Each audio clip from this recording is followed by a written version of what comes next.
अस्सलामुअलैकुम, खुश आमदीद। भली करे आया जी आया नू वशत के बखैर रागले। नया दिन के साथ मैं हूँ सैयद फैसल करीम और मैं हूँ महक असलम। नया दिन है, नई सुबह, हफ्ते का पहला वर्किंग डे है। बहुत सारे लोग सुस्त हैं लेकिन हम बहुत फ्रेश हैं क्योंकि बहुत सारी खबरें हैं और बहुत अच्छी खबरें हैं।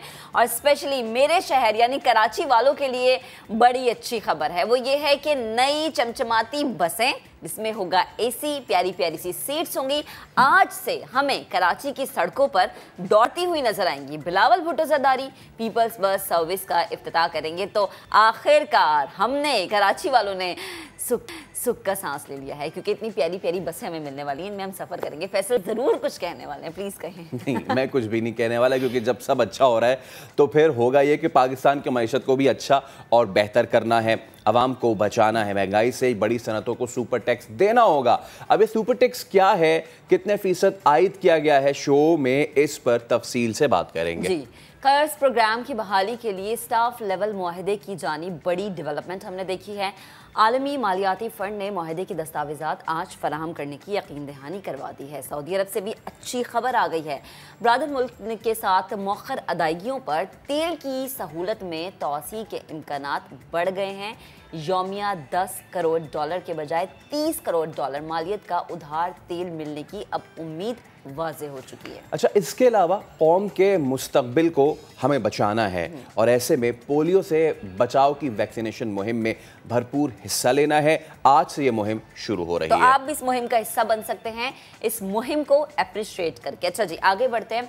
हर शख्स ये चाहता है कि उसकी सेहत अच्छी हो, हेल्दी हो, फिट हो, क्योंकि जब आप हेल्दी और फिट होते हैं तो फिर काम करने में भी मज़ा आता है और वो फ्रेशनेस आपके चेहरे पे भी नज़र आती है कि जी आप मेंटली भी फिट हैं, आप फिजिकली भी फिट हैं। तो ये आप कैसे फिट रह सकते हैं, खुद को फिट कैसे बना सकते हैं, आज हम अपने प्रोग्राम में इस पर बात करेंगे। अब वैसे फिटनेस की बात हो ही रही है तो उसका ज़्यादा शुमार होता है आपकी डाइट में और फलों का शुमार होता है कुदरत की लजीज और शिफाबख्श ग़िज़ाओं में। इन्हीं में से एक फल है पाइनएप्पल, अनानास। ये खाने में भी लजीज होता है बल्कि कई बीमारियों को पैदा होने से रोकने में मदद भी करता है। और आज है पाइनएप्पल का आलमी दिन, तो अनानास खाएं, बीमारियों से महफूज रहें और एंजॉय भी करें। आप लेकर आए हैं जी? पाइनएप्पल लेकर आए हैं? नहीं, मैं पाइनएप्पल लेकर नहीं आया। ये जो नाश्ता लेकर आते ना, हम जब मेकअप रूम से निकलते तो मुझे कहते महक आके खा लेना, और फिर बाद में एक आवाज आती है अगर बच गया तो, और जैसे ही मैं स्टूडियो में आती तो वो बचते ही नहीं है। खैर, नशा सेहत के लिए नुकसानदेह और बहुत सी बुराइयों की ये जड़ है, बहुत सी बुराइयों को ये जन्म देता है।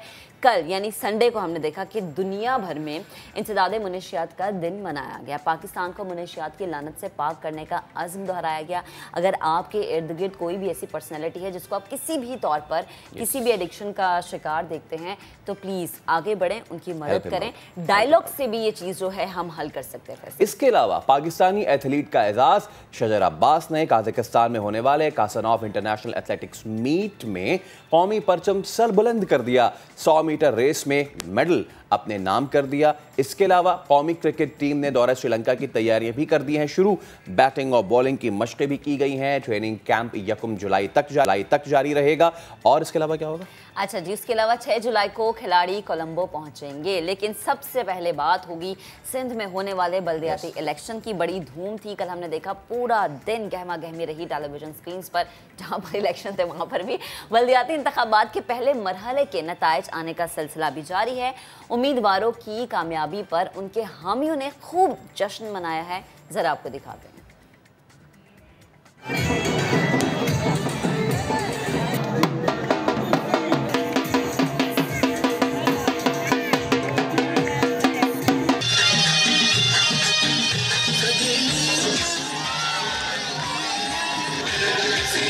और MQM पाकिस्तान के कन्वीनियर खालिद मकबूल सिद्दीकी ने सिंध के बल्दियाती इंतखाबात में बदतरीन धांधली का इल्ज़ाम लगाया है। उन्होंने कहा कि जहां जहां से हम जीते वहां मोहब्बत और अकीदत में मुखालफिन बैलेट बॉक्स चोरी करके ले गए। जो इलेक्शन हुए हैं उसको कोई जमहूरी मुल्क इलेक्शन नहीं कह सकता। जागीरदाराना जमहूरियत के वतन से जो दहशत गर्दी बरामद हुई वही आज सिंध के 14 अजला से बरामद हुई। जहाँ जहाँ से अंदरूनी सिंध में MQM जीती थी, मोहब्बत में, अकीदत में हमारे बैलेट पेपर लेके चले गए। किसी की आंखें नहीं थी ये देखते कि पुलिस खुद बैलेट बॉक्स चोरी करके ले जा रही है। मेयरशिप, चेयरमैनशिप जागीर की तौर पे नहीं दी जा रही है, अमानत के तौर पे दी जा रही है। कोई शख्स नहीं होगा।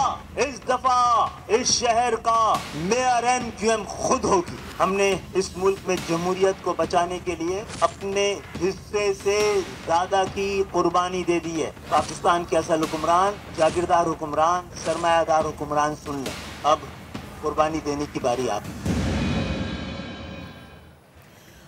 तो फिर इस सारी सूरत हाल में आपने देखा कि इंतखाबात भी हुए, नताइज आने का सिलसिला भी जारी है, कहीं कहीं गैर हतमी गैर सरकारी नतीजा भी आ गया है। लेकिन कल जो हमने देखा, कहीं बैलेट बॉक्स चोरी करके ले जाते रहे, कहीं पे धींगा मुश्ती, मार धाड़, थप्पड़ की बारिश और गोलियां भी चल गई। सखर से साहिल जोगी हमारे नुमाइंदे हमारे साथ मौजूद हैं। साहिल, क्या कुछ होता रहा, ज़रा हमें बताएं कल।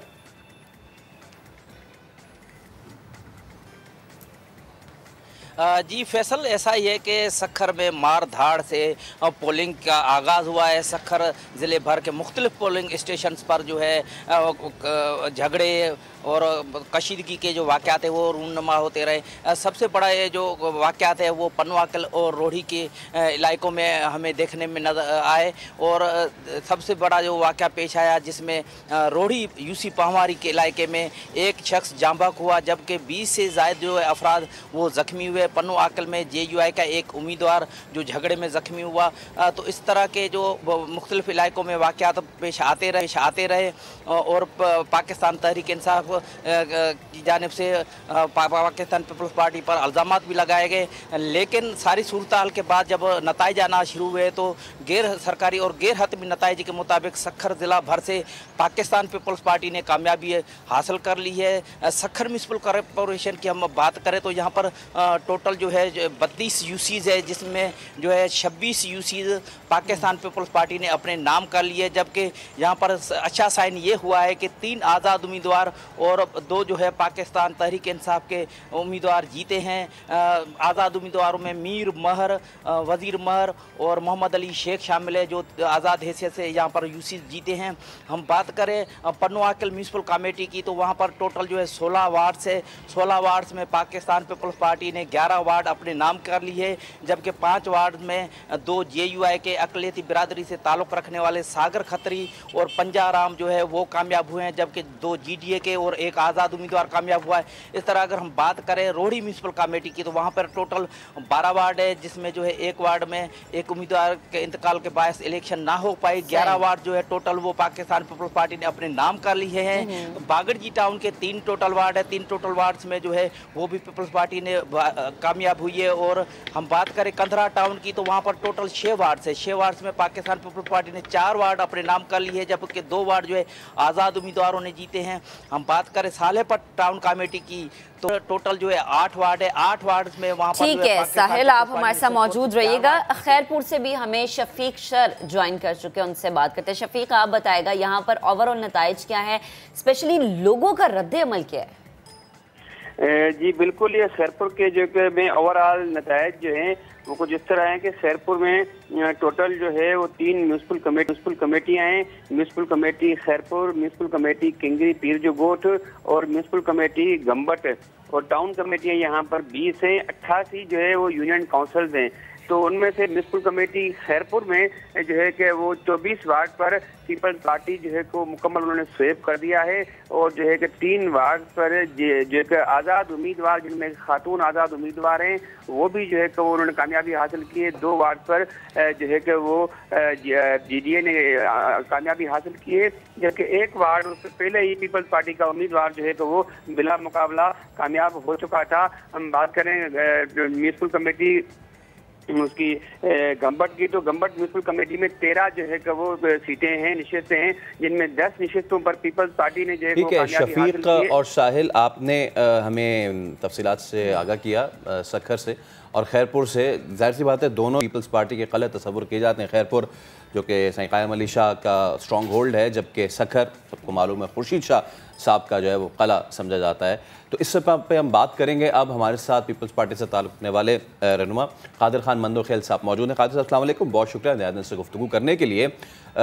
इलेक्शंस हुए, पीपल्स पार्टी में बहुत सारी जगहों पे कामयाब नज़र आई है, लेकिन इस सारे मामले में ये जो लड़ाई झगड़ा, फसाद, दंगा धींगा मुश्ती, कहीं बैलेट बॉक्स उठा के ले जाना, ख़ासतौर पर आपके अपने इत्तेहादी उन्होंने आप पे इल्ज़ाम लगाया कि जी इतनी मोहब्बत है आप लोगों को उनसे कि आप उनके जहाँ जहाँ वो जीत रहे थे वहाँ बैलेट बॉक्स उठा के ले जाए। इन सब पे कैसे आप रिएक्ट करेंगे?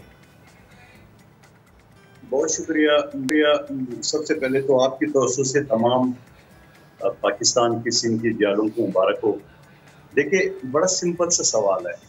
अभी 15 दिन पहले एक इलेक्शन हुआ था कराची में NA-240 का, और रात जब रिजल्ट आ गया 12 बजे तक, तो एक पोलिंग स्टेशन को छोड़ के 25 वोटों से TLP की बरतरी थी। और वो एक पोलिंग स्टेशन का यह आलम था कि वो बैलेट बॉक्स टूटे हुए टुकड़े टुकड़े करके आपके और दूसरे चैनल ने दिखाया। और सुबह जब रिजल्ट आया तो 65 वोट से MQM जीती हुई थी। अब आप मुझे बता दो, बहैसियत कानून की तालिब इल्म, मेरा ये सवाल है इलेक्शन कमीशन से, टूटे हुए बैलेट बॉक्स की गिनती आप कौन से कानून के तहत आपने की है? और रात तक TLP जीती हुई थी, सुबह जो है ना MQM 65 वोट से जीत गई है।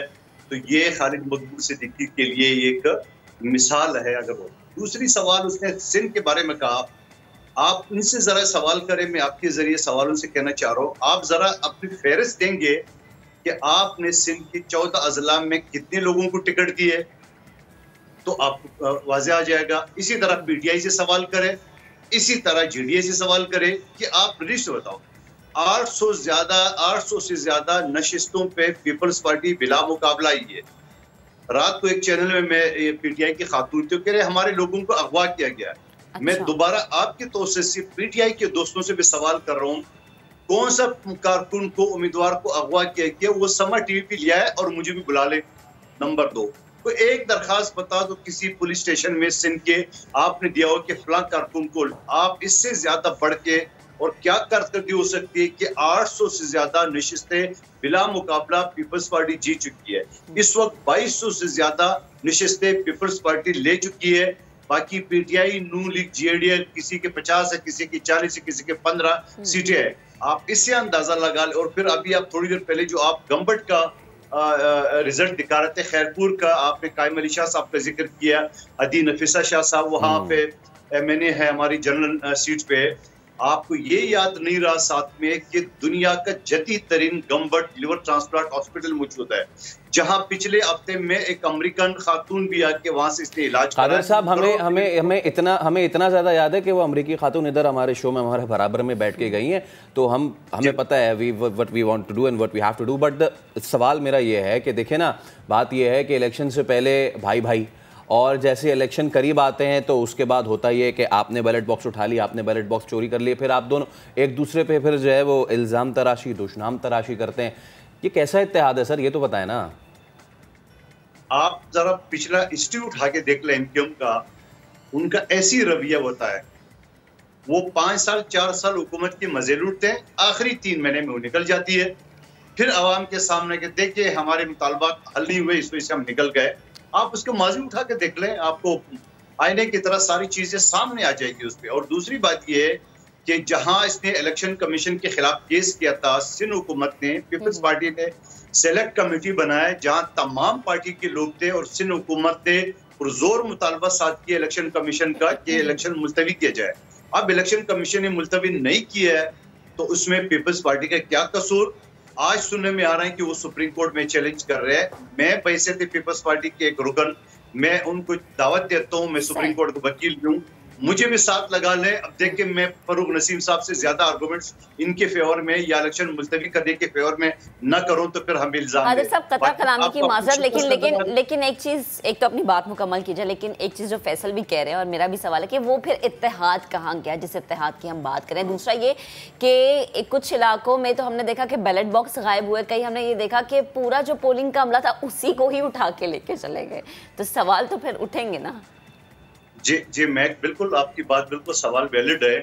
आप कनकोट की बात कर रहे हो, आप उससे दूर दराज इलाकों की बात कर रहे हो जहां जंगल में डाकू ने भी अपना एक रियासत बना है, जो पिछले कई अशरे से उनके खिलाफ ऑपरेशन मिलिट्री की, पुलिस की, सिंध हुकूमत में चली आ रही है।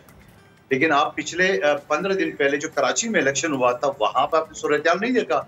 मेट्रोपॉलिटन सिटी कराची के पोलिंग स्टेशनों पे जो हाल देखा वो भी आपके सामने।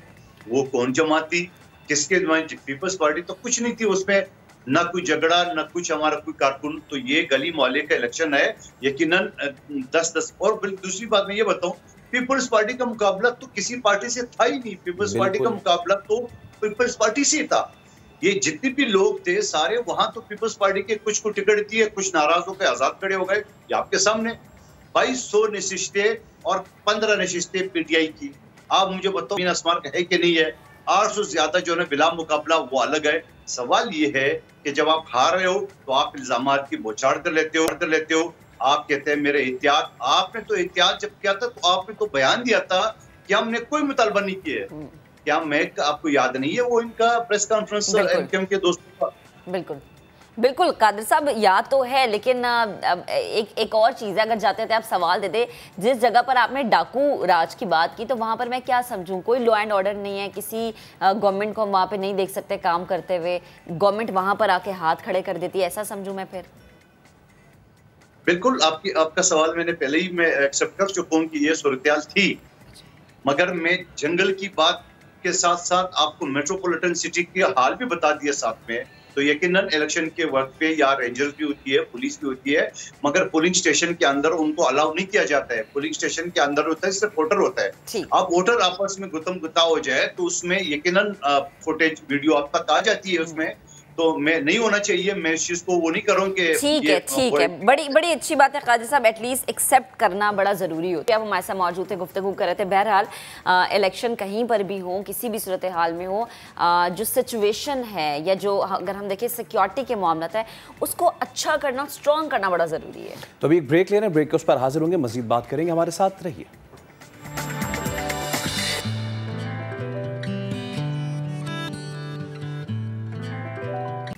Welcome back. ब्रेक पे जाने से कबल हमने बात की लोकल बॉडीज़ इलेक्शन की, बल्दियाती इंतखाबात की, और इस हवाले से आपने देखा कि किस तरीके से कल सिंध भर में धींगा मुश्ती रही, और अभी हमें इसी पे बात करने के लिए और आगे आने वाले वक्तों में क्या स्ट्रेटजी होगी बात करने के लिए साबिक मेयर कराची एमक्यूएम पाकिस्तान के रहनुमा वसीम अख्तर ने ज्वाइन किया। वसीम साहब अस्सलाम वालेकुम, बहुत शुक्रिया नया दिन से गुफ्तगू करने के लिए। सबसे पहला ही सवाल ये है कि क्या एमक्यूएम इस बार बल्दियाती इलेक्शन में हिस्सा लेगी या नहीं?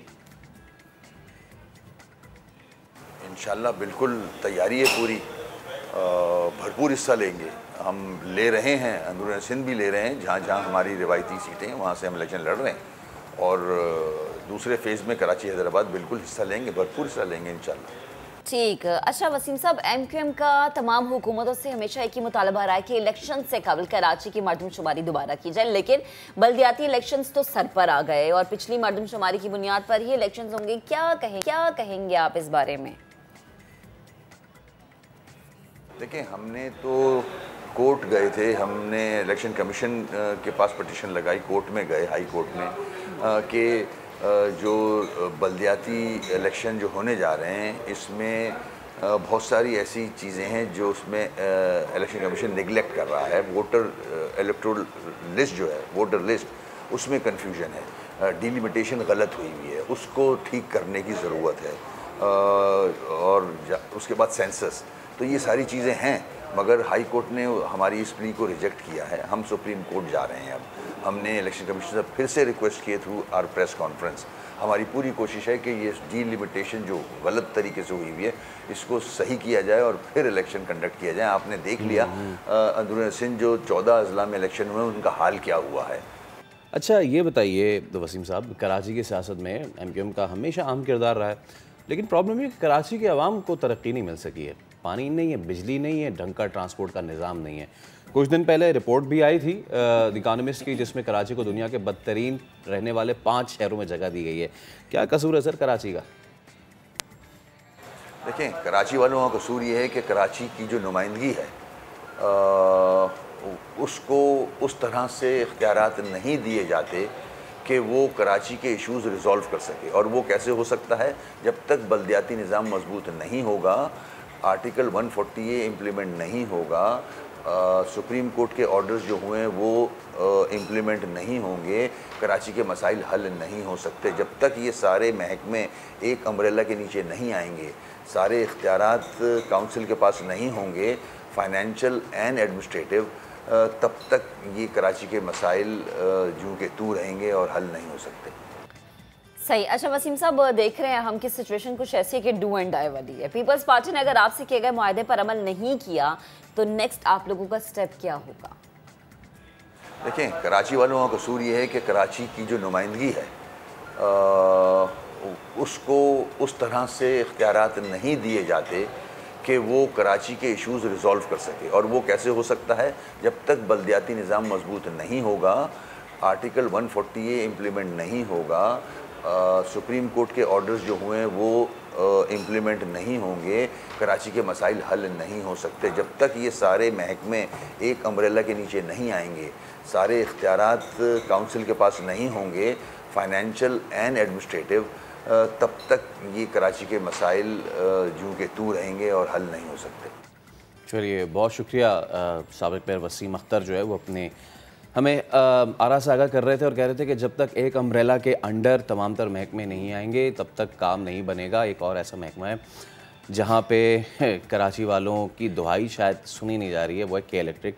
खामोशी से लोड शेडिंग का दौरानिया जो है वो बढ़ा दिया है और ऐसे में हो क्या रहा है कि बेआरामी और चिड़चिड़ाहट की वजह से घरों, दफातर, बाज़ारों में झगड़े बढ़ गए। जमजम सईद रिपोर्ट दिखाएंगे आपको।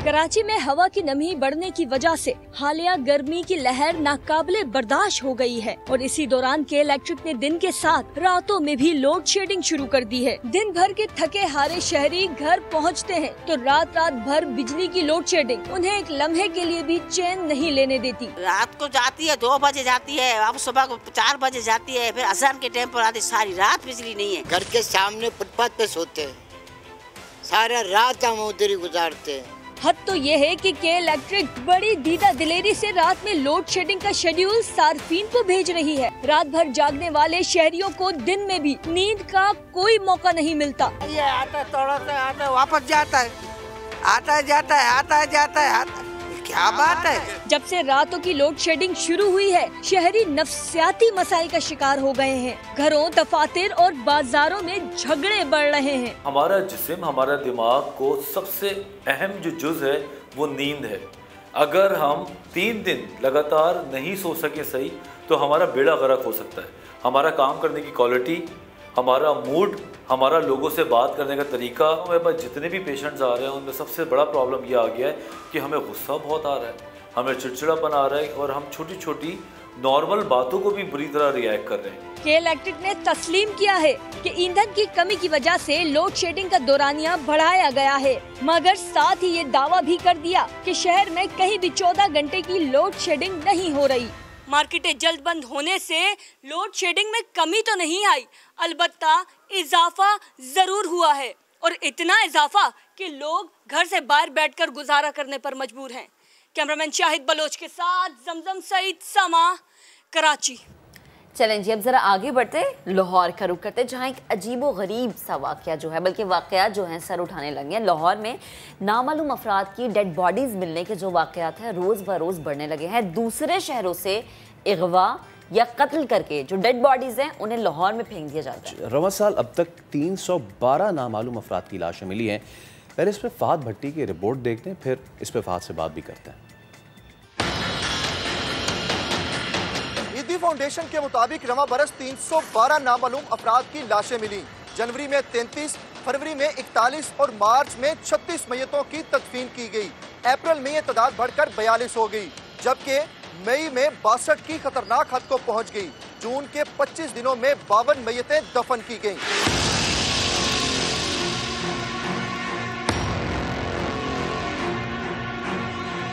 एक करोड़ से जायद आबादी का शहर नामालूम अफराद की लाशों का कब्रिस्तान बनने लगा। रवां बरस हर महीने पहले से ज्यादा नामालूम लाशें।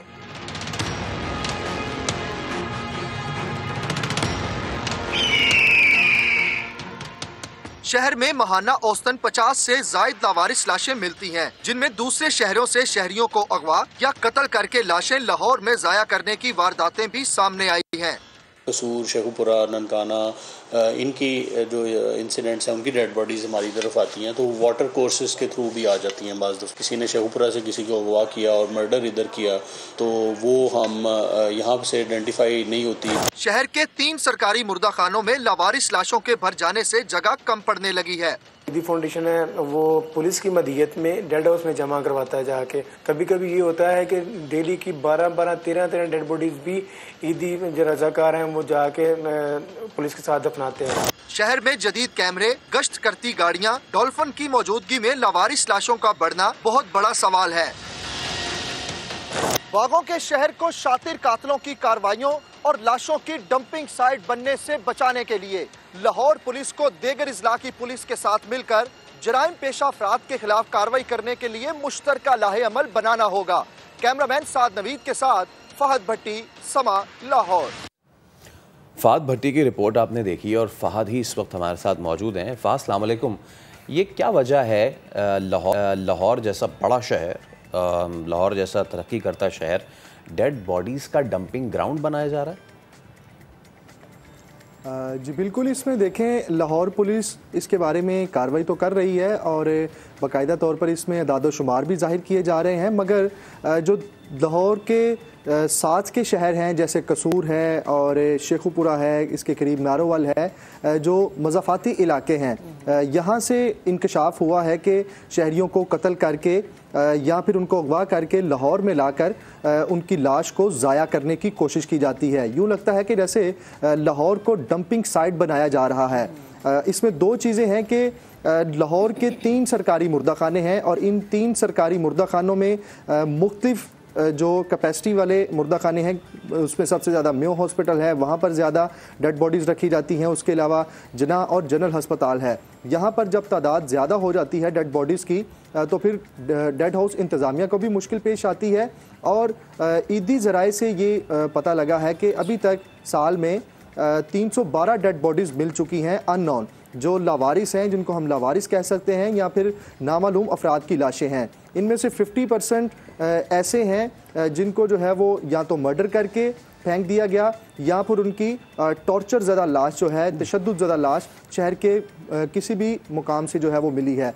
ईदी के मुताबिक यही बताया जाता है कि रोज़ाना की बुनियाद पर 1 या 2 डेड बॉडीज़ शहर के मुख्तलिफ मकामात से उनको जो है वो कॉल्स मौसूल होती हैं कि यहाँ पर डेड बॉडी मौजूद है, इसको उठाना है, यहाँ पर डेड बॉडी मौजूद है, उसको उठाना है। तो पुलिस ने भी इस चीज़ का इंकशाफ किया है कि मज़ाफ़ाती इलाकों में शहरियों को अगवा करके लाहौर में लाकर कत्ल कर दिया जाता है या फिर जो मज़ाफ़ाती इलाके हैं वहीं पर मर्डर करके उनकी लाश को जो है वो लाहौर में लाकर ज़ाया करने की कोशिश की जाती है।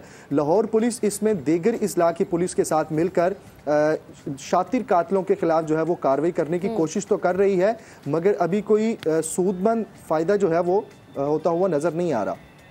अच्छा फहद, एक तो ये कि इन लाशों का बैकग्राउंड, क्योंकि आप जो बता रहे इट्स वेरी अलार्मिंग।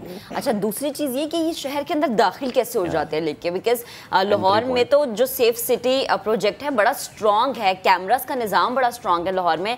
दूसरा, लाहौर के जो एंट्री पॉइंट्स हैं, जो एग्जिट पॉइंट्स हैं, वहाँ पर हम देखते हैं दाखिली और खारजी रास्तों पर पुलिस तैनात होती है, एक सिचुएशन बड़ी अच्छी होती है वहाँ पर। तो प्लीज़ इस पर भी बताइएगा।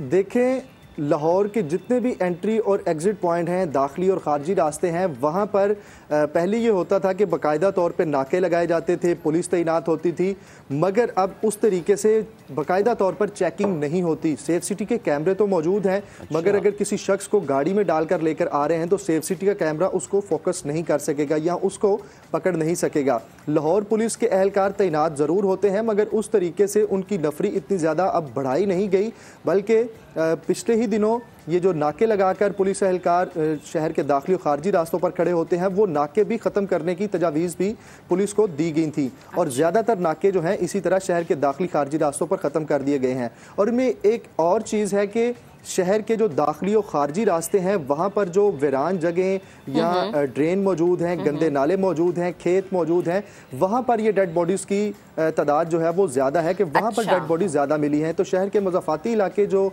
शहर के साथ लगते हैं, तो लाहौर शहर का जो दाखिली रास्ता है वहाँ पर अगर कोई खेत है या कोई नाला है तो वहाँ पर मुलज़म लाशों को फेंक कर फ़रार हो जाते हैं। और बाज़ दफ़ा पुलिस को इसमें यह भी मुश्किल आती है कि अगर किसी शहर के दाखिली रास्ते से किसी नाले इलाके से या खेत से कोई डेड बॉडी मिल रही है तो उसकी शनाख्त करने में बड़ी पुलिस को बड़ी मुश्किल होती होगी। ठीक है फहद, बेहद शुक्रिया और गुफ्तगू कर रहे थे। सो इस सिचुएशन में होना ये चाहिए कि सिक्योरिटी के निज़ाम को ज़्यादा बेहतर कर देना चाहिए या ज़्यादा बढ़ा देना चाहिए। अभी ब्रेक लेंगे जी, ब्रेक लेते। ब्रेक के बाद होंगे कौन? ब्रेक के बाद होंगे एंड दैट्स आउट। हमारे साथ रहिएगा।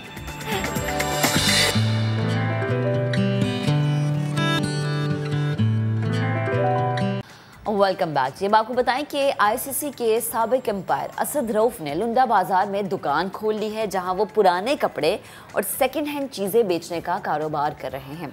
असद रऊफ की इन दिनों सोशल मीडिया पर ये वीडियोस जो कि हम आपको दिखा भी रहे हैं, पिक्चर है, खूब वायरल हो रही है और लोगों की मरकज़ निगाह बने हुए हैं वो। अब उन्होंने कारोबार कब और कैसे शुरू किया फैसल, ये जानना बड़ा ज़रूरी है। लो, तो आपने ये कहा your wish is my command, तो फिर असद रऊफ साहब हमें ज्वाइन कर चुके हैं। असद भाई अस्सलाम वालेकुम, बहुत शुक्रिया नए दिन से गुफ्तगू करने के लिए। सबसे पहले तो मैं पर्सनली आपको बताऊं, आई मिस योर अंपायरिंग। आप हो गए, आपके साथ दीगर जितने पाकिस्तानी पैनल्स के अंपायर थे, उन्होंने जो पुराने हमारे थे ना, पुराने जो अंपायर्स थे, उनसे आप लोगों ने हमारी अंपायरिंग का लेवल अपलिफ्ट किया और माशाल्लाह पूरी दुनिया में नाम कमाया। तो उसके लिए तो आप हमारा फ़ख्र हैं। एक तो चीज़ ये, दूसरा ये असद भाई, ये कारोबार कब से कर रहे हैं और अब तक जो है वो क्या क्या फीडबैक आपको मिला है लोगों से? सबसे पहले तो व्यूअर्स और जो लिसनर्स हैं जो अराउंड द वर्ल्ड आपका प्रोग्राम देख रहे हैं, उनको मेरी तरफ से भी सलाम। और बाकी जो आपने कारोबार की बात की है, तो ये मेरा जो पेश किया जा रहा है उसको बिल्कुल इसके बरक्स पेश किया जा रहा है। ये मेरा बहुत अच्छा बड़ा प्रॉफिटेबल बिजनेस है और मैं इसको 97 से, जब से मैं नेशनल बैंक में क्रिकेट खेलता था, तो मैंने 97 में गोल्डन हैंडशेक लेने के बाद इस कारोबार को शुरू किया था और मैं इससे बहुत मुतमईन हूँ। आप इससे अंदाज़ा लगा लें कि मैंने अपने लीड पैनल के करियर के दौरान भी इस कारोबार को जारी रखा, मैं इसको छोड़ा नहीं। और आप ऐसे कह सकते हैं इस कारोबार ने, इस बिज़नेस ने, लंडे का कारोबार कहना या यूज़ क्लोथिंग कहना, इसमें बड़ा डिफरेंस आ जाता है लोगों के लिए। तो ये मैं अपने अंपायरिंग करियर के दौरान मैंने इसको छोड़ा नहीं। तो आप इससे अंदाज़ा लगा लें कि 35 साल से मैं कर रहा हूँ और ये क्यों कर रहा हूँ और इसने मुझे मेरी लाइफ में क्या क्या चेंजेस पैदा की, ये मुझे पता है। मुझे 100 दफ़ा भी कहा जाए कि बिज़नेस आप कौन सा करेंगे, मैं यही करूँगा, क्योंकि इसका नॉलेज और इसके मतलब मेरी काफ़ी अब तो एक्सपीरियंस वाकई काफ़ी बढ़ गया है। और ये मेरा बिज़नेस है, ये पुराना बिजनेस है। इसको लोग बड़ा इजी ले रहे हैं, मीडिया भी इजी ले रहा है कि पता नहीं मैंने कोई गुर्बत से तंग आके कोई लंडे में रेड़ी लगा ली है। ये ऐसा कॉन्सेप्ट आप इसको क्लियर करें पब्लिक में। ऐसी वीडियोस आना, फिर उसके ऊपर कमेंट्स आना, क्योंकि आप खुद बता रहे कि माशाल्लाह इतना ज़बरदस्त बिजनेस, अल्लाह ताला आपको और कामयाबी दें। अच्छा, मैं सीधी सी बात बताऊं असद भाई, और वो ये है कि इससे एक तो चीज़ ये नज़र आती है कि आप कोई एक काम कर रहे हो, आपके साथ आपका बैकअप प्लान रखना बहुत ज़रूरी है। तो एक तो इस पे आपको क्रेडिट जाता है। दूसरा असद भाई ये बताएं कि अंपायरिंग की दुनिया से ऐसा नाता क्यों टूटा, क्या हुआ ऐसा, ये हम जानना चाह रहे हैं। नहीं जी, मैं तो बहुत से प्रोग्राम में और बहुत से चैनल पे मैं बता चुका हूँ कि मैंने अपनी क्रिकेट 57 की एज में मैंने अपने फिटनेस और अपनी फैमिली प्रॉब्लम, मेरे बच्चे की बीमारी, बहुत से रीज़न से जिसको जानने की कोशिश नहीं की गई। तो 57 की एज में मैंने आईसीसी को 1 साल पहले बोल दिया था। ये चीज़ें मैं इंटरव्यूज़ में अपने कह चुका हूँ और मैं सब कुछ प्लान के मुताबिक हुआ, मगर इश्यूज़ ऐसे मौके पे आए कि मैं इसको अपनी रिटायरमेंट अनाउंस नहीं कर सका। मगर मेरा आईसीसी के साथ ये सारा कुछ तय था और आईसीसी अपने नोटिफिकेशन में क्लियरली बता चुके। देखिए, मुझे आई साइड प्रॉब्लम शुरू हो गई थी, माइनर से मैं प्रॉब्लम 57 की एज में टॉप अंपायरिंग करना, मैं इसको बुरे तरीके से जारी रखना नहीं चाहता था। मैंने अपने अच्छे टाइम पे, और सबसे बड़ी वजह मेरे सबसे बड़े बेटे की बीमारी थी, जिसकी वजह से मैं इस अपना रिटायरमेंट पेश की। और मैं बड़ा मुतमईन हूँ, मैंने 15 साल इंटरनेशनल अंपायरिंग की है और अंपायरिंग की इस वक्त मुझे तो लोग अभी भी कहते हैं आप बड़े फिट हैं, आप तो मैं 66 इस वक्त मेरी एज है, तो मैं इस एज में ये काम नहीं कर सकता। उस वक्त भी मुझे कुछ प्रॉब्लम्स नहीं था और मेरा सफ़र इतना लंबा क्रिकेट कैरियर है, तो मैं आखिर उसको हर चीज़ का एक एंड होता है और मैंने बड़े खुश उसलूबी से इसको एंड किया था। बिल्कुल। और असद भाई, हमें अपने करियर पाथ यही चूज़ करना चाहिए कि हमें कब जो है आपको अपने करियर को गुड बाय कहना चाहिए। लेकिन हम आपको अभी गुड बाय नहीं कहेंगे, आप हमारे साथ ही रहेंगे, हमें आपसे मज़ीद भी बात करनी है। तो आप लोगों ने देखा कि किस तरह असद रऊफ़ का जो एक सोशल मीडिया पे पूरा बना के पेश किया गया है कि ये मजलूमी और लाचारी वाला ऐसा बिल्कुल भी नहीं है। एक ब्रेक लेने, ब्रेक उस पर हाजिर होंगे, मज़ीद बात करेंगे, हमारे साथ रहिएगा।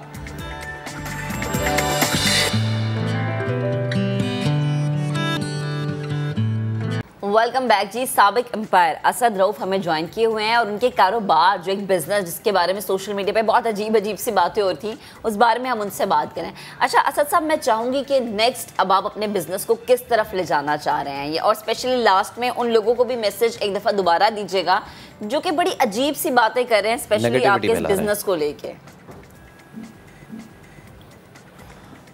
नहीं, बिजनेस मैं लोगों को ये बताता चलूँ कि ये यूज्ड और सेकेंड हैंड क्लोथिंग ये पाकिस्तान की एक one of the biggest import industry है और ये दुनिया में इसका इतना कारोबार फैला हुआ है आजकल कि आप इसको जानने की कोशिश करें तो मैं इसलिए बता रहा हूँ कि पाकिस्तान में बेशुमार लोग, बल्कि मैं कहता हूँ मोर देन 50% लोग ये कपड़े इस्तेमाल करते हैं। और मैं तो कहता हूँ कि ये यूज़ क्लोथिंग की इंपोर्ट अगर पाकिस्तान में इजाज़त ना हो तो लोगों को पता चले कि कपड़े का भाव क्या है। और ख़ासकर नॉर्दर्न एरिया में, जो पाकिस्तान का नॉर्दर्न एरिया, वहाँ पे जो ये गर्म कपड़े पहने जाते हैं वो तो लोकल तो मिलते नहीं, तो वो गर्म कपड़े जो होते हैं वो आवाम की पहुंच से भी बाहर, उनकी प्राइसेस बहुत हाई होती हैं और उनकी क्वालिटी और ये क्वालिटी में बहुत फ़र्क होता है। तो हम इसको डिफरेंट तरीके से पेश करते हैं। मैं तो इसको प्रोसेस करके, इसको रीप्रोसेस करके, इसको पैकिंग करके उसके बाद हम तो इसको बेचते हैं और इसके लिए मैंने बहुत बड़ा प्लांट लगाया हुआ है। तो ये इसको जैसे पेश किया जाता है ये वो चीज़ नहीं है। ये तो पाकिस्तान में बहुत लोगों का भरम भी रखा हुआ है कि ये कपड़े हर प्राइस पे मिलते हैं यूज़ क्लोथिंग में। तो इसका जो कॉन्सेप्ट है ना, इसको मैं अभी क्लियर कर दूं कि ये पाकिस्तान का one of the biggest business है और ना कि पाकिस्तान बल्कि दुनिया का।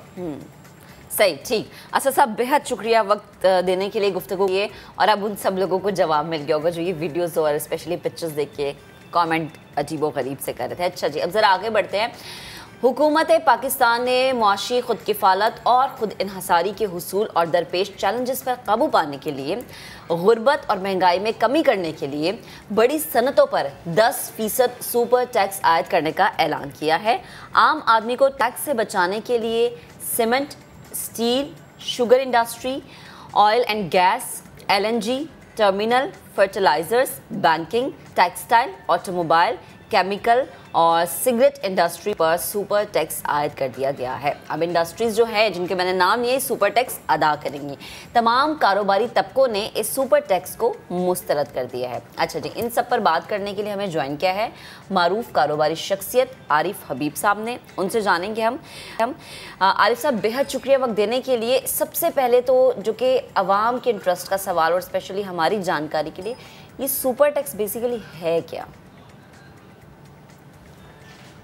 ये देखिए, एक तो जो कॉर्पोरेट टैक्स जो है वो आपको पता है कि हर साल जो है गवर्नमेंट कंपनीज़ के मुनाफे पे जो है वो लगाती है। तो ओवर एंड अबोव टैक्स जो है वो सुपर टैक्स की एक इस्तिलाह उन्होंने दी है और इस पर वो एक एडिशनल टैक्स जो है वो ये लगा रहे हैं। और ये ज़ाहिर इन्होंने ये कहा है कि ये सिर्फ 1 साल के लिए है एंड आई होप कि ये सिर्फ 1 साल के लिए ही हो। अच्छा आरिफ साहब, सुपर टैक्स का सीधा सीधा मतलब यही निकलता है कि tax deduction on ability to pay tax. अब बहुत सारे जो कारोबारी हजरात हैं और इंडस्ट्रीज़ हैं, कहीं उनको यही चीज़ तो पिंच नहीं कर रही? नहीं, ये चीज़ नहीं पिंच कर रही है, क्योंकि उनको जो पिंच कर रहा है ये है कि ये जो कॉर्पोरेट सेक्टर है, जिन सेक्टर्स पे इन्होंने ये टैक्स लगाया है और ये काफ़ी हेवी टैक्स है, क्योंकि ऑलरेडी वो अपने मुनाफे का 29% एज ए कॉरपोरेट टैक्स जो है वो अदा कर रहे हैं। और ज़ाहिर है आपको पता है कि उनकी सारी जो ऑपरेशंस होते हैं वो बड़े ट्रांसपेरेंट होते हैं और वो जो है वो पूरा का पूरा टैक्स पे कर रहे होते हैं। तो इस पर मज़ीद जो है वो 10% का सुपर टैक्स लगाना वो एग्जॉर्बिटेंट है। और इसमें और दूसरे जो इनडायरेक्ट चीज़ें शामिल करके ये जो 29% है ये तकरीबन जो है वो 37 से 38% के करीब जो है वो हो जाता है, क्योंकि उसमें वर्कर्स वेलफेयर फंड है, WPPF है, वर्कर पार्टिसिपेशन फंड के एलिमेंट हैं, और फिर ये 10%, तो उसमें जो है वो टैक्स 29% और फिर ये WPPF और WFF जो है वो, और उसके बाद फिर अब सुपर टैक्स, तो उससे जो है वो उन पर टैक्स का बोझ जो है वो बहुत ज़्यादा जो है वो बढ़ जाता है। जबकि एग्रीकल्चर भी एक हमारा बड़ा इकोनॉमी का शोबा है, उसका कोई कंट्रीब्यूशन नहीं है, ट्रेडिंग का कोई कंट्रीब्यूशन नहीं है। तो उनको ये शिकायत है कि आप बेशक आपने हमसे तो टैक्स जो है 1 साल के लिए लिया है, लेकिन आप दूसरों से भी तो कंट्रीब्यूशन लेना, वो भी इकोनॉमी का हिस्सा है। और ये कहते हैं कि भाई आपको तो जो है टैक्स उसी को देना है जिसकी एक थ्रेशोल्ड से ज़्यादा इनकम है, और अगर थ्रेशोल्ड से ज़्यादा इनकम किसी शोबे से भी आती है तो उसको जो है वो कंट्रीब्यूट करना चाहिए, तो किसी एक पर जो है वो बोझ ना हो।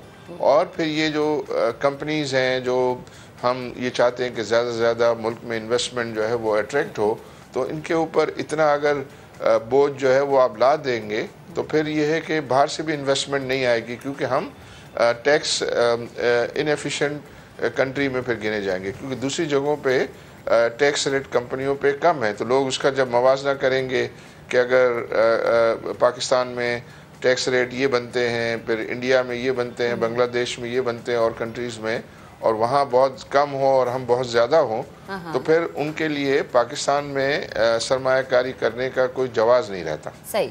अच्छा सर, एक और चीज़ ज़रा समझाएगा, टैक्स वाकई इन सनतों पर ही लगेगा जिनका मैंने जिक्र किया था, या फिर इनकी मसनूआत और सर्विसेज इस्तेमाल करने वालों पर भी आयद होगा?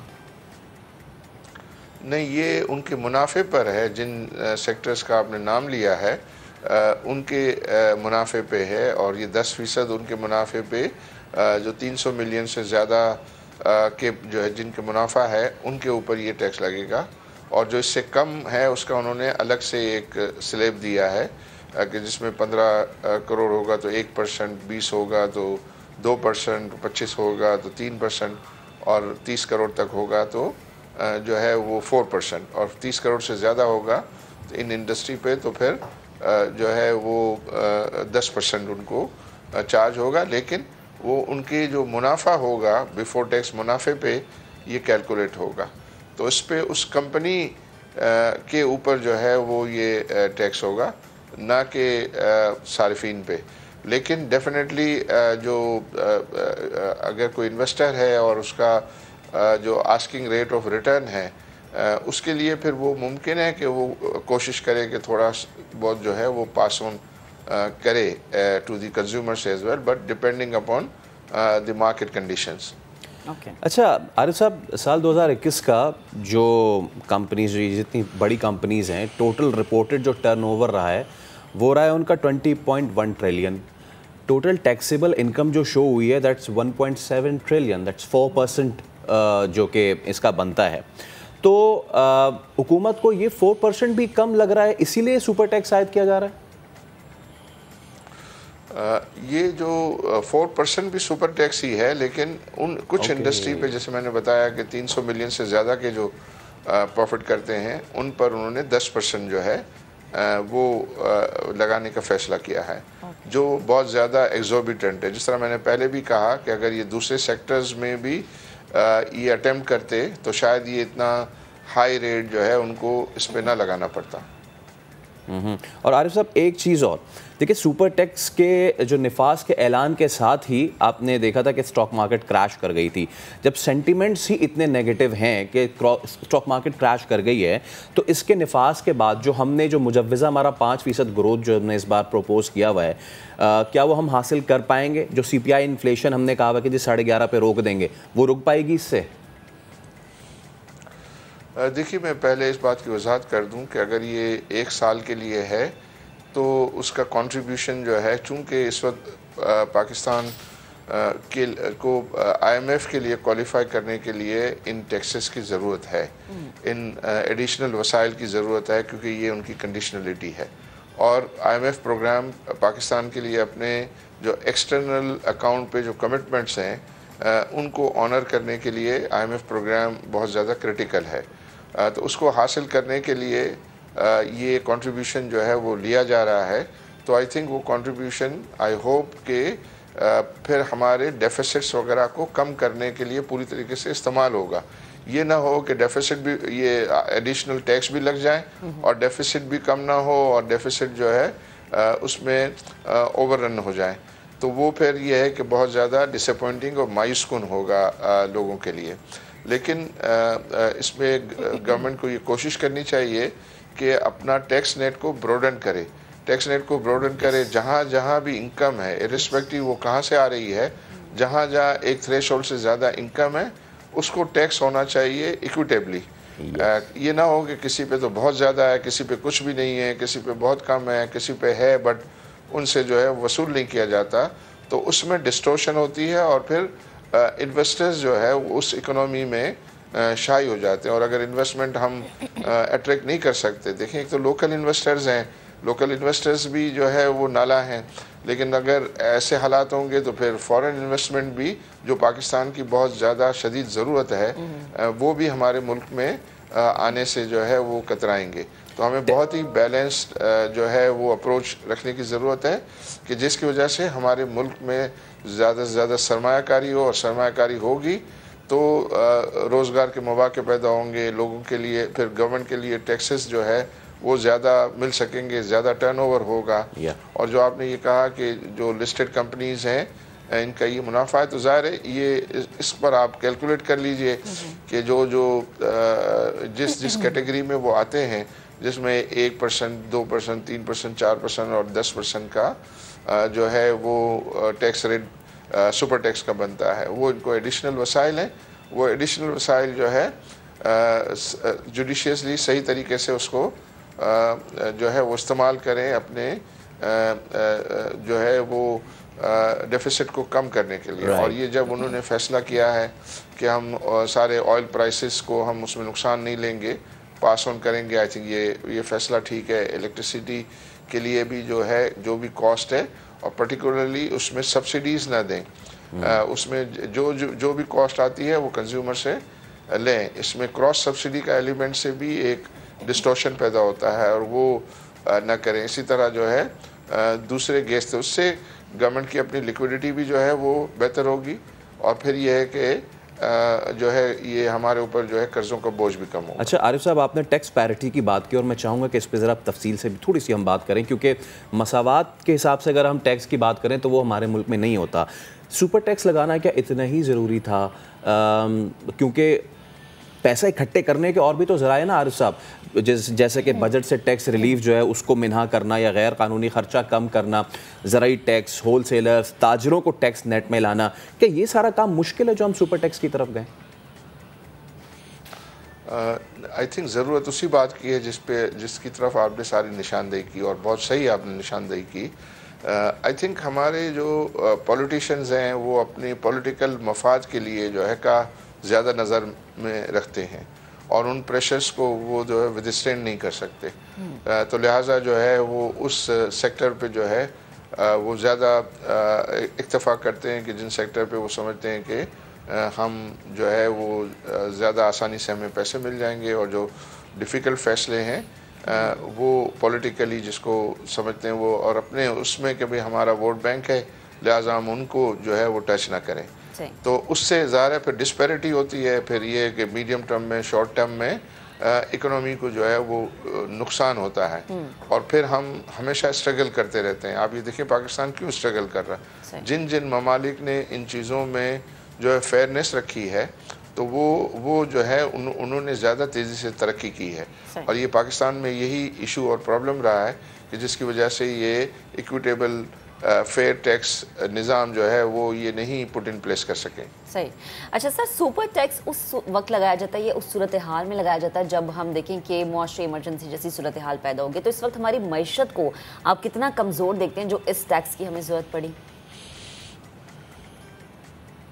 देखिए, हमें जो वसाइल हैं अगर ये देखें पिछले 2 साल में, तो टैक्स जो है वो कलेक्शन बहुत बड़ी है। जैसे आपको पता होगा कि 2020 में हमारे FBI रेवेन्यू 3,800 बिलियन थे, फिर वो 2021 में जो है 4,800 बिलियन हुए और 2022 में 6,100 बिलियन जो है वो हैं। फिर 2023 में उन्होंने टारगेट किया 7,400। तो ये इसका मतलब ये हुआ कि तकरीबन 3 साल में हम FBI रेवेन्यू को दुगना कर रहे हैं। तो टैक्स तो जो है वो तेज़ी से बढ़ रहे हैं और इसमें जो ग्रोथ रेट है वो 25% के करीब का आता है। लेकिन अनफॉर्चुनेटली हमारे जो एक्सपेंसेस साइड है और जिसमें सबसे सर फहरिस्त जो है वो हमारा डेट सर्विसिंग है, यानी हम जो हमारे ऊपर कर्जे हैं उन पर सूद की अदायगी जो है वो हमारे लिए सबसे बड़ी कॉस्ट है और वो तकरीबन जो है 3,500 बिलियन से लेकर 4,500 बिलियन उसमें। और अनफॉर्चुनेटली अब हमारे इंटरेस्ट रेट भी जो है वो मुल्क में बढ़ गए हैं, तो उसका सबसे ज़्यादा नुकसान हुकूमत के की बजट पे उसका असर पड़ता है। तो हमारे पास जो 7,400 बिलियन FBI का टैक्स आएगा उसमें से ये 4,500 जो है वो ये इसकी मद में डेट सर्विसिंग की मद में चला जाएगा। उसमें कोई 52-55%, 58% जो है वो सूबों को चला जाएगा। तो फिर तो हुकूमत की जो है वो इब्तिदाई नेगेटिव से होगी। फिर जो हमारा नॉन टैक्स रेवेन्यू है वो तब तकरीबन हमारा जो है वो डिफेंस के जो है उसके बजट में चला जाता है। तो फिर बाकी तमाम जो हेड्स हैं उनके ऊपर कर्जा लेके जो है उसको पूरा किया जाता है और कर्जे पे फिर दोबारा सूद देना होता है। बिल्कुल। तो ये फिर मामला दिन ब दिन मुल्क की इकोनॉमी के लिए और मुल्क के फाइनेंसेस के लिए बहुत ही जो है वो बर्डनसम और अनबेरेबल होते जाएंगे। तो उसको जो है वो ठीक करके ज़रूरत इस बात की है कि हम ऐसी पॉलिसीज़ हासिल करें। क़ता कलामी की माज़रत, एक आखिरी सवाल मैं आपसे पूछना चाहूँगा, आवाम का सवाल, और उसको मैं चाहूँगा मुख्तसरन बताएं, आवाम को कब रिलीफ जो है वो मिलेगा, कब उनके लिए ज़िंदगी थोड़ी आसान हो पाएगी? देखिए, इस वक्त जहाँ तक कि हुकूमत का ताल्लुक़ है तो वो तो हुकूमत ने तो काफ़ी रिलीफ जो है वो रखे हुए हैं। असल जो मसला आवाम का आ रहा है वो ये आ रहा है कि इंटरनेशनली जो है वो महंगाई बहुत ज़्यादा हो रही है। ऑयल के प्राइसेस जो है वो बहुत ज़्यादा बढ़ गए हैं, एडिबल ऑयल के बढ़ गए हैं, शुगर, व्हीट, ये इनके जो है वो बढ़ गए हैं। तो इनकी जो भी अशिया सर्फ हैं उसके इंटरनेशनल प्राइस बढ़ जाने की वजह से जो उनकी कीमतें जो हैं वो बढ़ गई हैं। तो अब हुकूमत ने जैसे पेट्रोल पर ये न सिर्फ ये कि कोई टैक्स सारे ख़त्म कर दिए थे बल्कि अपनी जेब से पैसे दे रही थी। गैस, इलेक्ट्रिसिटी जो आवाम के लिए जो वो दे रहे हैं उसमें वो सब्सिडीज़ दे रही है, जो हुकूमत की फाइनेंसिस को बहुत बुरी तरीके से एडवर्सली जो है वो हिट कर रहा है। तो गवर्नमेंट ज़्यादा से ज़्यादा ये कर सकती है कि उन पर टैक्स ना लगाए, लेकिन ये है कि जो इंटरनेशनल प्राइस है उस पर वो सब्सिडी देना उनके लिए इतना ज़्यादा वायबल नहीं होगा, सिवाय इसके कि बहुत ज़्यादा लोग जो अफेक्टेड हैं उनको वो हेल्प करें। सिर्फ ये आप ये देखिए कि पाकिस्तान में कुछ ऐसे जो है वो सेगमेंट्स हैं जिनकी आमदनियाँ जो है वो बहुत बड़ी हैं। जैसे नॉन रेजिडेंट पाकिस्तानीज़ हैं, उनको रेमिटेंसेस पहले $20 बिलियन आता था जो 100 रुपये से कन्वर्ट होता था, तो उनको 2 ट्रिलियन मिलते थे। अब उनका $30 बिलियन आ रहे हैं और वो 200 रुपये से कन्वर्ट होते हैं, तो वो 2 ट्रिलियन रुपीज़ उनके हाथों में पहले आता था, वो अब 6 ट्रिलियन हो गया। तो वो 6 ट्रिलियन है। इसी तरह एग्रीकल्चर में भी एडिशनल जो है वो पैसे गए हैं और जगहों पे भी जो है एडिशनल पैसे गए हैं। लेकिन कुछ जो आबादी है उनके लिए ज़्यादा प्रॉब्लम है, उनको आइडेंटिफाई करके उनको जो है वो सपोर्ट प्रोवाइड करने के इंतजाम करने चाहिए। ठीक है आरिफ साहब, बेहद शुक्रिया, मौजूद थे, गुफ्तगू कर रहे थे। ऊपर टेक्स्ट क्या है इजीली समझ में आ गया होगा। अच्छा जी, ज़रा आगे बढ़ते हैं। पाकिस्तानी बॉडी बिल्डर औसाफ यकूब ने मिसलमीनिया वर्ल्ड चैंपियनशिप अपने नाम कर ली है। अमरीकी रियासत मियामी में होने वाली ये चैंपियनशिप, इस चैंपियनशिप में दुनिया भर से तनसाज़ों ने शिरकत की। औसाफ यकूब ने इवेंट में पाकिस्तान की नुमाइंदगी करते हुए अपनी सलाहियतों के जौहर दिखाए। उन्होंने classic physique pro champion title अपने नाम कर लिया है। औसाफ यकूब की ये फतह पाकिस्तान के लिए एक बहुत बड़ा एजाज़ है। औसाफ यकूब इस वक्त हमें ज्वाइन किए हुए हैं, उनसे बात करते हैं, उनसे जानते हैं उनकी कामयाबी के हवाले से। अस्सलाम वालेकुम औसाफ, गुड मॉर्निंग, कैसे हैं आप? वालेकुम सलाम जी, अल्हम्दुलिल्लाह, आप कैसी हैं? ठीक हैं अल्हम्दुलिल्लाह। सबसे पहले तो आपको बहुत बहुत मुबारक हो, माशाल्लाह आप हमारा फ़ख्र हैं और पाकिस्तान के लिए एक एजाज़ है। बिल्कुल औसाफ भाई, और ख़ास तौर पे मसल मेनिया का ये टाइटल अपने नाम करना, इट्स वंडरफुल। औसाफ भाई थोड़ा सा ये तो बताएं इस चैम्पियनशिप के बारे में, किस किस के खिलाफ आप खड़े हुए थे और कैसी रही है सारी? ऑब्वियसली सर बहुत अच्छा लगा, और ये वर्ल्ड चैम्पियनशिप थी, पूरी दुनिया से लोग आए हुए थे, India, Korea, Americans, everyone was there, और अल्हम्दुलिल्लाह मैंने पाकिस्तान का नाम रोशन किया है। 2018 में मैंने मसलमेनिया एशिया विन किया था, और अब 2022 में वर्ल्ड चैम्पियनशिप जीती है, तो बड़ा अच्छा महसूस हो रहा है और लग रहा है कि ख्वाब पूरा हो गया। अच्छा, तो औसाफ वो कहते हैं ना कि ख्वाब कभी रुकते नहीं है, एक के बाद एक ख्वाब आपकी ज़िंदगी में आ जाता है, तो नेक्स्ट स्टेप क्या है, नेक्स्ट ख्वाब क्या है जिसको पूरा करने के लिए अब हम देखेंगे कि आप जो है हमें नजर आएंगे? बिल्कुल ऐसा ही है, ज़िंदगी में तो गोल होने चाहिए, गोल के बगैर इंसान की ज़िंदगी बेमकसद है। इंशाल्लाह इसके बाद IFBB प्रो का गोल सेट किया हुआ है, अगले साल इंशाल्लाह उसके लिए कम्पीट करेंगे और पाकिस्तान का नाम रोशन दोबारा करेंगे। और साफ ये जो मसल बिल्डिंग है और ख़ास तौर पे फिज़िक मसल बिल्डिंग है, ये कोई बच्चों का खेल नहीं है और ना ही ये 1-2 महीने में हो जाता है। मैं चाहूँगा देखने वालों को, ख़ास तौर पर उन यंग बच्चों को बताएं अपनी पूरी जर्नी, जो कि मुख्तलिफ स्टीरॉइड्स खा के और कहते हैं 2 महीने में तैयार, 3 महीने में तैयार। और साफ की तैयारी किन मुश्किलात से गुजरी, ये बताइए। ऑब्वियसली सर बॉडी बिल्डिंग मेरे हिसाब से दुनिया का सबसे मुश्किल स्पोर्ट है, क्योंकि इसमें आप कोई ब्रेक नहीं ले सकते और आपकी लाइफ पैटर्न एक ये लाइफ स्टाइल है और आपको उसी लाइफ स्टाइल के हिसाब से चलना पड़ता है। अगर आप प्रोफेशनल बॉडी बिल्डिंग, अगर आप फिटनेस कर रहे हैं तो एक अलग फील्ड है।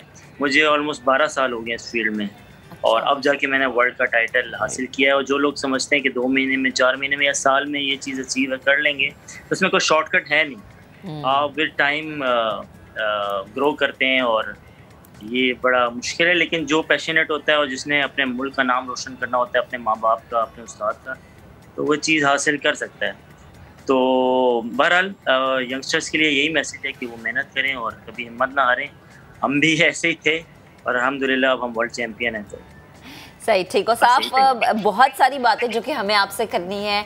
आप मियामी गए, वहाँ के बॉडी बिल्डर से आप मिले, क्या डिस्कशन रही, ये भी हम जानेंगे। और फील्ड में आना चाहते हैं उनके लिए क्या मशवरा है, जैसे आपने कहा ना कोई शॉर्टकट नहीं होता, 12 साल आपको लगे, सो नए आने वाले बच्चों के लिए क्या मशवरा है, ये भी हम आपसे जानेंगे। लेकिन फैसल पहले एक ब्रेक लेंगे। ब्रेक लेते, ब्रेक के बाद हाजिर होंगे, हमारे साथ रहिए।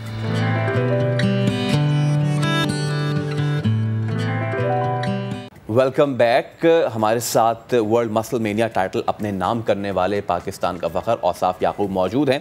औसाफ भाई, ब्रेक से जाने से पहले हम बात कर रहे थे कि कितने इंटरनेशनल स्टार्स है वहाँ पे, उनको आपने हराया, क्योंकि आप मियामी USA में मौजूद हैं। USA से तो बड़े बड़े नाम, you name them, Ronnie Coleman, Jay Cutler, Calum von मोंगा, इतने बड़े बड़े नाम हैं वहाँ पे। आपकी किन किन से मुलाकात हुई और क्या कुछ उनसे सीखा, उनकी टेक्निक में हमारी टेक्निक पे क्या डिफरेंस है?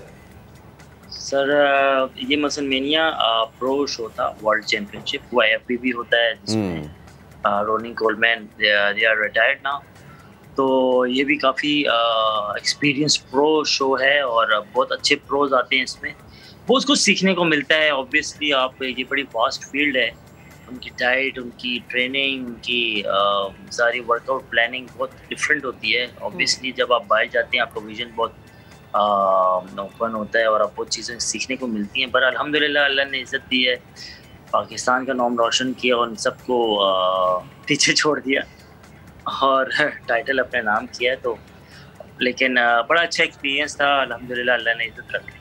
और साहब भाई, अक्सर जो हमारे इस तरीके के एथलीट्स होते हैं वो स्पॉन्सरशिप्स का सबसे ज़्यादा शिकवा करते हैं। आपको इस हवाले से दिक्कत पेश आई?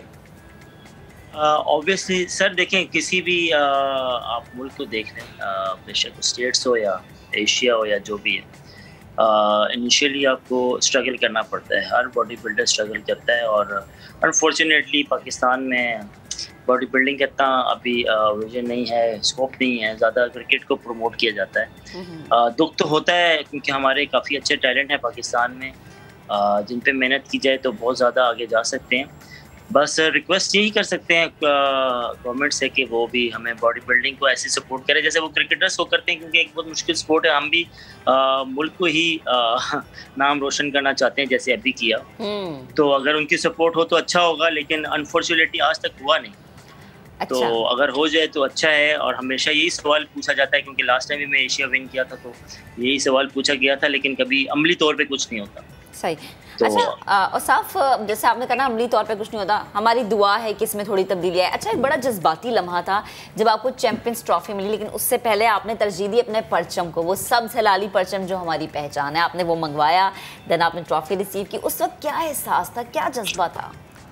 अब देखें, एक बॉडी बिल्डर के लिए और एक पाकिस्तानी के लिए तो एक फ़ख्र महसूस होता है कि वो अपने माँ बाप का, अपने मुल्क का, अपने उस्ताद का नाम रोशन करे। तो अगर हुकूमत ना भी सपोर्ट करे तो हमने तो ये करना है मरते दम तक, तो हम छोड़ तो नहीं सकते। लेकिन अगर वो करेंगे तो हम ज़्यादा आगे जा सकते हैं, ज़्यादा मोटिवेट हो सकते हैं। लेकिन अनफॉर्चुनेटली कभी ऐसा हुआ नहीं, और हमेशा यही सवाल हर बॉडी बिल्डर से पूछा जाता है जब भी वो कोई भी चैम्पियनशिप जीतता है। लेकिन दुख की बात यह है कि हम इतना मेहनत करते हैं अपना, क्योंकि ये आसान नहीं है, बहुत मुश्किल है। आपको पता है डॉलर का हमारी करेंसी भी काफ़ी डिवैल्यू है, तो लेकिन फिर भी हम अपने बलबूते पे जाते हैं। तो अगर वो करें तो अच्छी बात है, अगर ना भी करें तो हम पाकिस्तान का नाम रोशन करने के लिए कभी पीछे नहीं हटेंगे। बहुत शुक्रिया औसाफ, और आपको IFBB के लिए भी बहुत ज़्यादा बेस्ट ऑफ लक, और उम्मीद करते हैं कि मसलमेनिया आपने जीत के जब IFBB जीतेंगे तो भी हम आपको दोबारा से शो में मदद करेंगे। तो अमेरिका से अब आपको हम लिए चलेंगे सीधा डेनमार्क। सीधा डेनमार्क हम ही लेके जा सकते हैं, बैठे बैठे कोई और नहीं लेके जा सकता। अच्छा जी, नया दिन के आज के मेहमान इतने खुसूसी हैं कि हम उनकी जितनी तारीफ़ करें उतना कम है। वो हमारा फ़ख्र है, फ़ख्र पाकिस्तान है। क्यों? क्योंकि इकबाल के शाहीन की जब हम बात करते हैं तो इकबाल के शाहीन को अब हम डेनमार्क में भी देख रहे हैं। मुनफरिद एजाज़ है। PhD स्कॉलर खुरम इलाही ने अपनी किताब के तर्जुमे के लिए एक मखसूस ज़ुबान का इंतखाब किया। अच्छा जी, ज़ुबान जो किताब थी वो लिखी गई और फिर उसका डैनिश लैंग्वेज में तर्जुमा हुआ, और विच इज़ वेरी गुड कि हम ये देखते कि भाई इकबाल अब हम डेनमार्क में भी देखेंगे। अच्छा जी, और ये एक ऐसी किताब है जिसमें इकबाल की फ़िक्री सोच को उजागर किया गया है, और हमारा जो नौजवान तबका है उसके लिए ये एक ऐसी किताब है जिसको पढ़ना बेहद ज़रूरी है। तो खुरम हमें डेनमार्क से ज्वाइन कर चुके हैं, उन्हें शामिल गुफ्तगू करते हैं। अस्सलाम वालेकुम Khurram, good morning. Good morning, कैसे हैं आप? मैं खैरियत से हूँ। आप सबका बहुत शुक्रिया, आपने मदद किया समा के मॉर्निंग शो पर। अच्छा, और फिर हमें डॉक्टर हुमा भी ज्वाइन कर जी हाँ, डॉक्टर हुमा भी ज्वाइन कर चुकी हैं कि जिन्होंने इसकी ट्रांसलेट किया, राइट? बिल्कुल, एग्जैक्टली। ठीक है, तो आप दोनों को, डॉक्टर हुमा आपको भी बहुत बहुत हम वेलकम करते हैं शो में। तो please allow me to use the thing ladies first. और डॉक्टर हुमा मैं आपसे आगाज़ करूँगा, इसका जवाब जो है वो खुरम भाई आप भी दीजिएगा कि इकबाल तो एक आफाकी शायर है और मुफक्किर भी आफाकी है, लेकिन डेनमार्क में उनको इंट्रोड्यूस कराना, क्या थॉट प्रोसेस है इसके पीछे? अस्सलाम वालेकुम, thank you so much for the invite. बहुत आपका खूबसूरत सवाल है, और इसका जवाब मैं ये देना चाहूँगी कि पिछले कई सालों से अल्लामा मोहम्मद इकबाल की सोच को यहाँ पर जो है वो बिल्कुल भी नहीं देखा गया, और हमने ये सोचा कि ये एक अनमेट नीड है कि जो चैलेंजेस हम इस वक्त देख रहे हैं 21st सेंचुरी के, उसमें अल्लामा मोहम्मद इकबाल की सोच को रीइंट्रोड्यूस करवाना जो है वो बहुत ज़रूरी है, स्पेशली एक ऐसी सोसाइटी में जहाँ पर इंसान अकेला है, मॉडर्न इंसान आजकल का अकेला है, और इस वजह से हमने सोचा कि हम इस वक्त ये इसके पीछे। ठीक। अच्छा खुरम, मुझे ये बताएं कि ये किताब लिखने का ख्याल आया कैसे? क्योंकि आज अगर मैं अपने नौजवान तबके की बात करूं, माजरत के साथ मुझे कहना पड़ता है कि बहुत दूर है इकबाल की शायरी से। सो आपके जहन में ये सोच कैसे आई? Okay, thank you so very much. मैं सूरह बरा था और मैं वर्स नंबर 30 पर पहुंचा, तो मैं लीडरशिप पढ़ाता हूँ और उसी में PhD कर रहा हूँ। तो मुझे एकदम हुआ कि हमारे लीडर बनने पर सबसे पहले जो तनकीद थी वो फरिश्तों ने कि वज़काल रब्बुका लिल मलाइकति इन्नी जाइलुन फिल अर्ज़ि खलीफा, अल्लाह तू इन्हें पैदा मत करिए तो लोग जमीन पे जाके लड़ेंगे। तो वहाँ पर अल्लाह मियां ने फरिश्तों को कहा तुम वो नहीं जानते जो मैं जानता हूँ। काला इन्नी आलमु मा ला तालमून वल्लमल आदुल अस्मा कुल्ला। तो इस किताब में वो अशार मुरतब किए जहाँ अलामा ने इस आयत की तशरीह की है शायरी में। बल्कि आप सब ने 20 की मजलिस शूरा बहुत सुनी है, मगर उसका पहला मिसरा ही इसी के ऊपर जाता है। वो कहते हैं साकिनाने अर्श आज़म की तमन्नाओं को, कि आज़म के साकिनानों की तमन्नाओं का खून किया और तुझे पैदा किया। ये नासिर का पुराना खेल ये दुनिया दूं साकिनाने अर्श आज़म की तमन्नाओं को। या जब इकबाल कहते हैं कि कसूरवार गरीब उद्दयार हूँ, लेकिन हाँ जो इल्ज़ाम था कसूरवार हूँ झगड़ पड़ता, गरीब उद्दयार हूँ लेकिन तेरा खराबा फरिश्ते न कर सके आबाद। और मुकाम शौक the world of passion and colours, इसमें हम थक जाते हैं, बुजुर्गी की तरफ जाते हैं, ज़ईफ़ी की तरफ जाते हैं, हमारे ऊपर और भार और गम आते हैं। कसूरवार गरीब उद्दयार हूँ लेकिन तेरा खराबा फरिश्ते न कर सके आबाद। मुकाम शौक तेरे कुदसियों के बस का नहीं, उन्हीं का काम है जिनके हौसले हैं ज़िया। तो इकबाल कहते हैं पूरी कायनात के शहीद कायनात असल में इंसान है जो इसको लेकर आगे चलते हैं। डेनमार्क में क्यों? डेनमार्क बहुत ज़्यादा सेकुलर कंट्री है, बहुत ज़्यादा इल्ज़ाम मजहब और मजहबी नजरिए से रखते हैं। अल्लामा इकबाल ने इस क्वेश्चन को बहुत अमेजिंग तरीके से एड्रेस किया। जहाँ हमने पहले भी किताब में लिखा कि अल्लामा ने मशरिक और मगरिब को पढ़ा था, वो सेकुलर थिंकर से भी अफिनिटी रखते थे, वक्तन फवक्तन इंस्पायर भी थे। तो अल्लामा ने बहुत पहले एक इंसान को क्रिएटर और रीस पोजीशन किया था यूनिवर्स में और कहा था कायनात में तो 3 ही सवाल हैं, खुदा कौन है, मैं कौन हूँ और हम दोनों ये कायनात और मैं किस तरफ बढ़ रहे हैं। तो इकबाल ने एक नई पोजीशन इंसान को दी। बल्कि जब पार्लियामेंट में आखिरी मिसरा मैंने पढ़ा तो वो बाले जबरील की नज़म का वो मिसरा था कि जो कि क्योंकि डैनिश कम्युनिटी कहती है कि इंसान के ऊपर कोई बोझ न लगा, मजहब, नजरिया, रियासत, नेशनलिज्म कुछ भी नहीं, वो लिबरल है, उसे आज़ाद कर, तो शायद इस तरह वो खुश हो जाए। तो वहाँ पर हमने इकबाल का वो मिसरा आखिर में पढ़ा कि जब इकबाल कहते हैं कि क्या मिसरा था वैसे आप सोचिए, तो इकबाल कहते हैं मताए बेबहा है दर्द सोजो आरजू मंदी, मुकामे बंदगी देकर नालू शान खुदाबंदी। मुझे इंसान हो इतनी लज्जत आती कि कल को खुदाई भी ऑफर हो तो मैं वापस कर। अब ये एक ऐसी पैराडॉक्सिकल ट्रूथ इकबाल ने आगे रखा है जिसको यहाँ के लोग सुने तो हैरान हो जाए कि खुदा के होते हुए इकबाल का शिकवा करते हुए रुख भी खुदा की तरफ भी होता है और इंसानों की ताज़ीम भी इकबाल करता रहे। और फिर जो हमने दूसरी बात यहाँ मुतारिफ कराई वो यही थी कि वाक़या मेराज में जो इकबाल ने लिखा है कि सबक मिला है ये मेराज मुस्तफ़ा से मुझे कि आलम बशर की जद में है गर्द। मेराज ये था कि अल्लाह सामने थे और रसूलुल्लाह वापस हम में आ गए और इंसानियत को अमल कर दिया। खुरम आप इतनी खूबसूरत गुफ्तगू करें, मेरा दिल नहीं करा कि मैं आपको रोकूं या मैं आपको कहूँ कि एक और मैं सवाल दूं, लेकिन क्या करें वक्त की कमी होती है हमारे पास। मुझे ये बताएं कि आपने डेनमार्क की पार्लियामेंट का जिक्र किया, डेनमार्क की पार्लियामान और आपकी किताब, ये सब कुछ कैसे पॉसिबल हुआ, कितना चैलेंजिंग था ये? तो ये बता सकती हैं क्योंकि ये यहाँ पे थी, लेकिन यहाँ के MP जो हैं सिकंदर सदीक साहब, उन्होंने बड़ी प्यारी बात की। उन्होंने कहा कि अलामा से बेहतर कलाम हमारी कौम में, वैसे तो गालिब उर्दू के सबसे बड़े शायर हैं और मीर हैं फिर इकबाल, मगर हमारी कौम के मुफक्कर का अगर कलाम डैनिश जुबान में ट्रांसलेट हुआ है तो इसका लॉन्च, इसको अनवेल भी यहाँ की सबसे मुकद्दस और बड़ी जगह पे करना चाहिए। So he booked up a hall के no hotel, no restaurant, no community hall.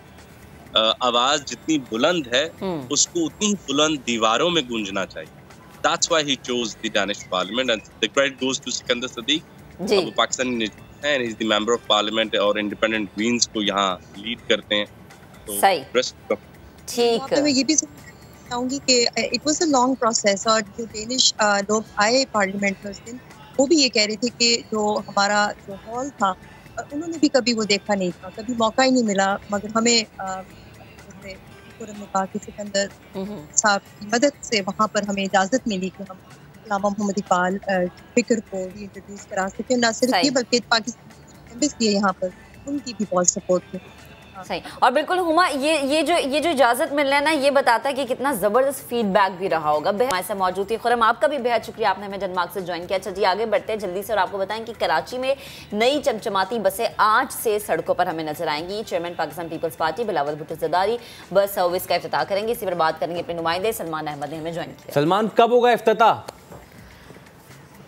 बिल्कुल फैसल, शहरियों के लिए बहुत बड़ी खुशखबरी है और जिसका इंतज़ार था वो दिन भी आ गया है। पीपल्स पार्टी के जो चेयरमैन है बिलावल भुट्टो ज़रदारी आज जो है वो पीपल्स बस सर्विस के पहले रूट की पहली बस का आगाज़ कर देंगे, जो कि मॉडल कॉलोनी से टावर तक होगा। लेकिन जो इफ्तिताह करेंगे वो यहाँ पर शार फैसल पर जो निजी होटल है उसके करीब से किया जाएगा, मेट्रोपोल होटल के करीब से। मैं आपको बताऊँ कि 240 बसों के लिए 7 रूट्स हैं। उन 7 रूट्स के बारे में अगर मैं पहले रूट तो बता चुका हूँ, आपको दूसरा रूट अगर आपको बताऊँ तो ये 33 किलोमीटर का होगा, जो कि नॉर्थ कराची से इंडस अस्पताल नागन चौरंगी से होते हुए गुलशन चौरंगी, नीपा, जौहर मोड़ और फिर कॉलोनी गेट से होते हुए ये शाह फैसल कॉलोनी और फिर सिंगर चौरंगी तक उससे लांडी पहुंचेगा। इसके अलावा तीसरा रूट जो है वो 33 किलोमीटर का ही है और नागन चौरंगी से सिंगर चौरंगी तक ये होगा अंडा मोड़ से, और इसके अलावा केडीए चौरंगी से होता हुआ लियाकताबाद 10 नंबर, फिर civic centre, national stadium, Karsaz और फिर नर्सरी से होते हुए ये केपीटी इंटरचेंज तक होगा। इसके अलावा चौथा रूट के अगर बारे में शहरियों को बताऊं तो ये मौसमियात से